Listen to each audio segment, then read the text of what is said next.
Hello, എല്ലാവർക്കും നമസ്കാരം. നമ്മുടെ പുതിയ വീഡിയോയിലേക്ക് എല്ലാവർക്കും സ്വാഗതം.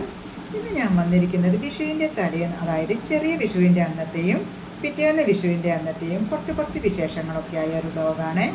ഞങ്ങളിവിടെ ചെറിയ വിഷുവിനാണ് ആഘോഷിക്കുന്നത്. കാരണം മോളുടെ കല്യാണം കഴിഞ്ഞത് മുതൽ ചെറിയ ഓണം ചെറിയ വിഷുവൊക്കെ വിടുന്നതാണ്. വലിയ ഓണം വലിയ വിഷുവൊക്കെ അവരുടെ വീട്ടിൽ നിന്നാണ് ആഘോഷിക്കുന്നത്. ചെറിയ വിഷുവിൻ്റെ അന്ന് അവർ അച്ഛനമ്മ എല്ലാവരും കൂടി ഇങ്ങോട്ട് വരികയെ, പിന്നെ ഇവിടുന്ന് ഭക്ഷണമൊക്കെ കഴിച്ച് വൈകുന്നേരം തിരിച്ചു പോവുകയെ. മോനും ഇവിടെ നിന്നിട്ട് രാവിലെയാണ് പോകുന്നത്. പിന്നെ അത് കഴിഞ്ഞ് കുറച്ച് കഴിഞ്ഞിട്ട് ഞങ്ങൾ അവിടെ നിന്ന് ഒരു 12 മണിയൊക്കെ ആകുമ്പോഴത്തേക്ക് അങ്ങോട്ട് പോവുകയെ. അവിടെ നിന്ന് വൈകുന്നേരം ഞങ്ങൾ എൻ്റെ വീട്ടിലേക്കും പോവുകയെ. അങ്ങനെയൊക്കെയാണ് കേട്ടോ ഞങ്ങളുടെ ഇപ്പോഴത്തെ വിഷു ഓണ ആഘോഷങ്ങൾ. അപ്പോൾ അതാ രാവിലെ തന്നെ കുളിയും ഒക്കെ കഴിഞ്ഞ് കിച്ചണിലേക്ക് എത്തിയിട്ടോ. ഇന്ന് ബ്രേക്ക്ഫാസ്റ്റിന് ഇഡ്ഡലിയും സാമ്പാറാണ് ഉണ്ടാക്കുന്നത്. ഞാൻ ഇഡ്ഡലിക്കും ദോശയ്ക്കും അരച്ച് വെക്കുന്ന ദിവസം രാവിലെ തന്നെ ആദ്യം ഞാൻ നോക്കുക അരച്ച് വെച്ച മാവാണ്. ഇതാ നല്ലവണ്ണം പൊങ്ങി സെറ്റായി വന്നിട്ടുണ്ട്. ഇങ്ങനെ കാണുമ്പോൾ എനിക്കൊരു സമാധാനമാണ്. ഞാൻ അധികം നേരത്തെ ഒന്നും അരച്ച് വെക്കാറില്ലേ. രാത്രി ഒരു 10 മണിക്കൊക്കെയാണ് അരയ്ക്കാറ്. അപ്പക്കാരും ഈസ്റ്റൊന്നും ഉണ്ടാവില്ലേ. അപ്പോൾ അതാ സുരേട്ടൻ എനിക്ക് കഷ്ണങ്ങളൊക്കെ അരിഞ്ഞ് തരികയാണ് കേട്ടോ. കഷ്ണങ്ങൾ അരിയേണ്ട പണിയൊന്നും എനിക്കില്ല കേട്ടോ. എനിക്ക് കുക്ക് ചെയ്താൽ മാത്രം മതിയേ. അത് തന്നെ നല്ലൊരു സമാധാനമാണല്ലോ. പിന്നെ ഞാൻ ഇഡ്ഡലി ചുടാൻ വേണ്ടി പോവുകയാണ്. ഇഡ്ഡലിക്ക് അരയ്ക്കുമ്പോൾ ഞാൻ ഉപ്പിടാറില്ലേ, ചുടുന്ന സമയത്താണ് ഉപ്പിടാറ്. എൻ്റെ ചെറുപ്പം തൊട്ട് എല്ലാ ഓണത്തിനും വിഷുവിനും ഇഡ്ഡലിയും സാമ്പാറാണ് ബ്രേക്ക്ഫാസ്റ്റ് ഉണ്ടാക്കുന്നത്. അതുപോലെ തന്നെയാണ് എൻ്റെ അമ്മയുടെ പാത പിന്തുടർന്ന് തന്നെയാണ് ഞാനും വരുന്നത്.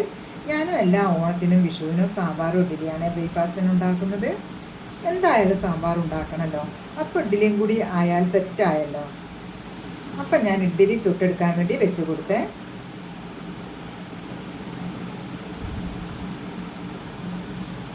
പിന്നെ ഞാൻ അടുപ്പ് കത്തിക്കാൻ വേണ്ടി പോയേ. ഇന്നലെ രാത്രി പുളിയിഞ്ചിയും അവിയലും ഉണ്ടാക്കി വെച്ചിരുന്നേ. അത് കഴിഞ്ഞതിന് ശേഷം അടുപ്പ് തുടച്ചിട്ടതാണ്. പിന്നെ ഒന്നും കൂടി തുടച്ചെടുക്കുകയാണ്. ആദ്യം ഞാൻ സാമ്പാറിന് വേണ്ടി തേങ്ങ വറക്കാൻ ചീനച്ചട്ടി അടുപ്പത്ത് വെച്ച് കൊടുത്തിട്ടുണ്ടായിരുന്നേ. തേങ്ങ വറുത്ത് കഴിഞ്ഞാൽ ആ അടുപ്പത്ത് സാമ്പാറിൻ്റെ കഷ്ണങ്ങളൊക്കെ വെച്ച് കൊടുക്കാമല്ലോ. അങ്ങനെ തേങ്ങ വറുത്തെടുക്കുകയാണ്.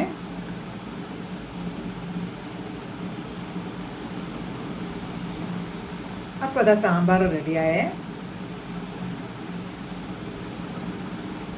പിന്നെ അതാ കിച്ചടിക്ക് വേണ്ടി പൈനാപ്പിൾ കുക്കറിൽ വേവിക്കാൻ വെച്ച് കൊടുത്തേ.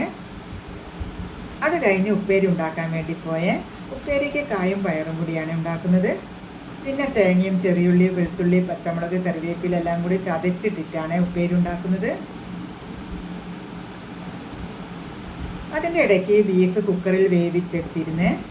പിന്നെ ചീനച്ചട്ടി ചെറിയുള്ളി ഇട്ട് വാട്ടി വറ്റിച്ചെടുത്തതാണ്.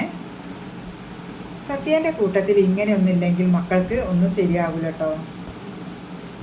അപ്പോൾ അതാ എൻ്റെ സദ്യയൊക്കെ റെഡിയായേ. അങ്ങനെ ഇതാ എല്ലാവരും ഭക്ഷണം കഴിക്കാനിരുന്നേ. മോളുടെ കൂടെ വർക്ക് ചെയ്ത ടീച്ചറും 2 മക്കളും ഉണ്ടായിരുന്നേ.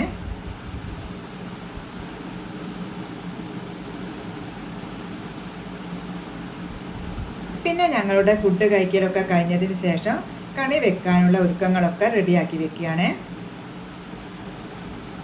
ഈ കൊന്നപ്പൂ ഞങ്ങളുടെ വീട്ടിലുള്ളതാണ്. അതിനുശേഷം ഞാൻ കൃഷ്ണന് ചാർത്താനുള്ള മാല കെട്ടുകയാണ്.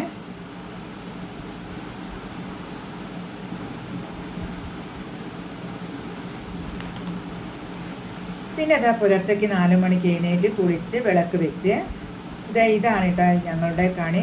എല്ലാവരും എഴുന്നേൽപ്പിച്ച് കണി കാണിച്ച് പിന്നെ ഞങ്ങൾ പടക്കം പൊട്ടിക്കലും കത്തിക്കലൊക്കെ ചെയ്തു കേട്ടോ.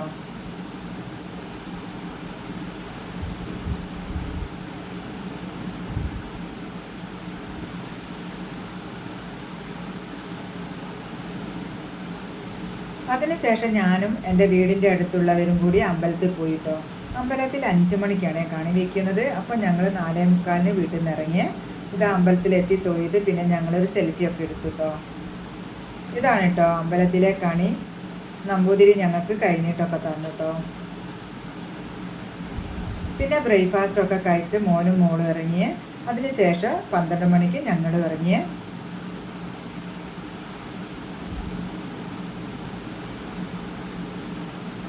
അപ്പോൾ അതാ ഞങ്ങൾ അവിടെ എത്തിയേ.